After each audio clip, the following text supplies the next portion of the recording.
இப்ப முதலாவது நாம் தேட வேண்டும் என்றால் எந்த ஒரு காரியத்தை எடுத்தாலும் கூட மனிதனிடத்திலோ அதிகாரிகளிடத்திலோ அல்லது மினிஸ்டர்களிடத்திலோ பஞ்சாயத்துக்காரர்களிடத்திலோ நீங்க போக வேண்டாம். ஏனென்றால் இது உங்க வேலை கிடையாது. இங்க நீங்க வீடு கட்டுறீங்கன்னா, நீங்க வீடு கட்டுறதுன்னா நீங்க என்ன பண்ணலாம், எம்எல்ஏ மினிஸ்டர் இவங்களெல்லாம் போய் பார்க்கலாம். உன் சொந்த வீடு. ஆக முயற்சிகள் பண்ண வேண்டும், பணத்தை செலவு பண்ணணும், லஞ்சம் கொடுக்க வேண்டும்.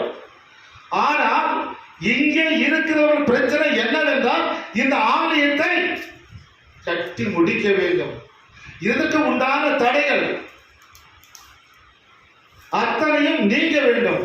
அப்படி நீங்க வேண்டும் என்றால் முதலாவது ஃபர்ஸ்ட் நம்ம யாரை தேடணுமா?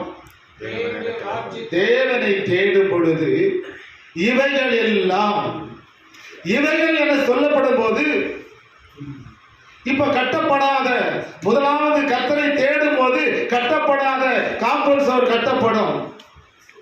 முதலாவது தேவனை தேடும் போது கட்டப்படாத ஆலயம் கட்டப்படும். முதலாவது தேவனை தேடும் போது சேராத ஆத்துமாக்களை என் தேவன் சேர்த்து வைப்பான். முதலாவது தேவனை தேடும் போது அங்கே உனக்கு அற்புதங்களும் அடையாளங்களையும் அந்த இடத்துல நடத்தி உன் பேரை பிரசித்தப்படுவான். ஆகவே முதலாவது அவரை தேட வேண்டும்.